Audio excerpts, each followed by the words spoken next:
10-minute play. This is Mavis and Herbert. Lesson 1. You're 87, your characters aren't. Don't name them after your friends. Let's call them Sam and Robin. Hang on, who's who? My name is Brandenburg Cheese Pants, and I'm what you call a device, which, in my case, is a character whose sole purpose is to further the story without having any intrinsic value of her own. Lesson 2. Subject matter. You can write a play about absolutely anything, but you must be aware that many topics are overdone. For example, I don't know where I am! Oh, I've died and ended up in purgatory/heaven/hell. My life is terrible, so I'm going to stand up high somewhere and do the will I won't I routine. Our relationship is in strife and we're going to sort it out in 1/6 of 1/24 of a day. Old person with dementia. A visitor in a psychiatric hospital who turns out to be a patient. A time traveler. Speed dating. An inner voice. An anthropomorphized inanimate object. Talking body parts. you get the idea. A transgender Vietnamese buffalo herder who quits farm life to open the first Subway franchise floating in the Pacific Ocean while she teaches him herself to juggle. Plus there are zombies. Try to come up with an original idea, or a new slant on an old one. Lesson 3, exposition. Remember when we rode our bicycles to our friend Fiona's wedding to try and take some cake back to our old apartment on Smith Street where we used to live? And then that truck horned you and you flipped him off and then he ran it down. Oh, and now you're in a wheelchair? Backstory given purely for the audience's sake, often at the expense of believable dialogue, is what we call expository writing. There's usually a better way to give backstory than exposition. Dude, you're crippled. A better way than that. Well, can't we see he's in a wheelchair? Correct! Lesson 5, don't explain the obvious. Give your audience some credit. What, even these guys? Yes, even that. Oh, okay. Maybe not him. Hang on, you said lesson 5. Weren't we up to lesson 4? Well spotted, Alex. Lesson 5, attention to detail. There's usually someone in your audience who will pick out your continuity errors, so be thorough. But we've had 2 lesson 5s and no lesson 4. And also, my name's not Alex, it's Sam. Oh wait, was I Robin? Let's assume the first one was lesson 4 and the second one was lesson 5, okay? Don't get distracted. I mean, I don't know. Well, we need to them out of order, so logically. Lesson 4, shut the fuck up! Okay, moving on, dialogue. Other than telling a story, it has to be interesting. For example, I was walking along a footpath when a small dog came up to me and stopped. It looked at me, and I looked at it, and it kept looking at me, so I kept looking at it, and I think I heard a voice in my head saying, "I'm hungry, feed me."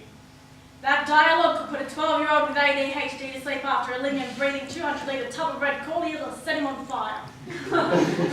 Lesson 6, don't use analogies if you're shit at analogies.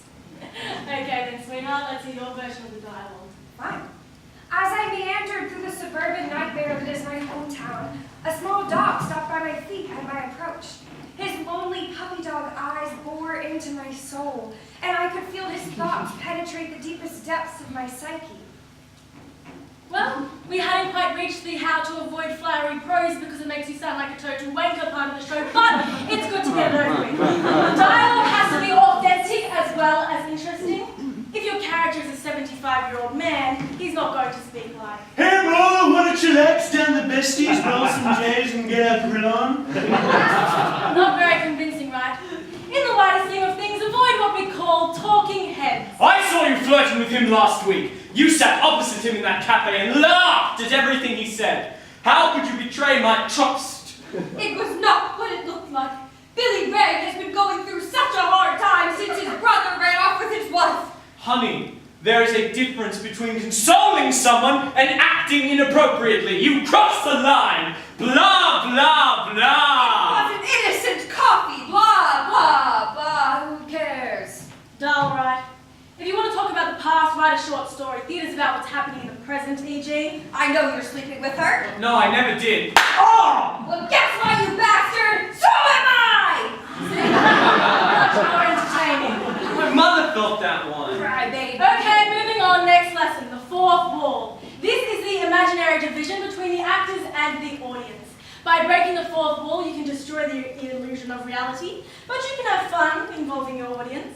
Hey, sexy, what are you doing after the show? Ooh, I love your hair. Oh, me? Oh, I'm going home. By myself, you fucking pervert. I don't actually have any strong feelings either way about your hair. I only said that because it's in the script. I'm so sorry. Humiliating your audience has its place. But you can always get a good laugh by picking on the bald guy. Do we have a bald guy?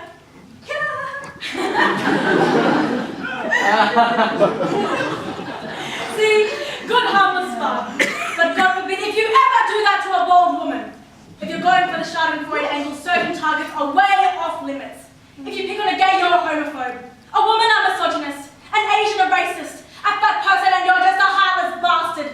And God forbid, if you ever pick on an obese, Chinese, lesbian, your career is over. That person is like an insult force field. Safest option, a bald dude or a ginger. Anyway, I feel like we're getting off topic. We're demonstrating how to write a 10-minute play, not act in one. General advice, always be wary of throwing in cheap and unbelievable plot devices to garner more interest in your story. I'm pregnant. I'm gay. I'm your sister. I am dying of AIDS. I used to be a man. If you're ever struggling for humor, aim for the gutter. I farted in my cubicle yesterday and a little bit of parrot came out, but I was so busy writing reports that I just kind of shoved it back in with a stapler. I got gastro after a big night of drinking, and I had my period. My cat died from the stench. My dick is wider than it is long. You're a cunt pumpkin. Avoid a careless use of red herrings. Honey, let's go. We're late for dinner with my mother. And don't forget to pack my shotgun. Now we're expecting her to blow her mother's head off. This is a very unsubtle way of showing a character's intentions, and if you don't plan on following through, there's no point including it in the first place. Aww. Okay, moving on to the next topic. This is a very important topic to close on. Once you've come up with an original and clever idea for your story and illustrated it with lifelike and engaging characters, it's time to find a way of ending your play. This is where most writers lose out. It's all going well, and then Predictable plot twist. 8 minutes of setup and then punchline. No ending in sight, so it sort of just finishes for no reason.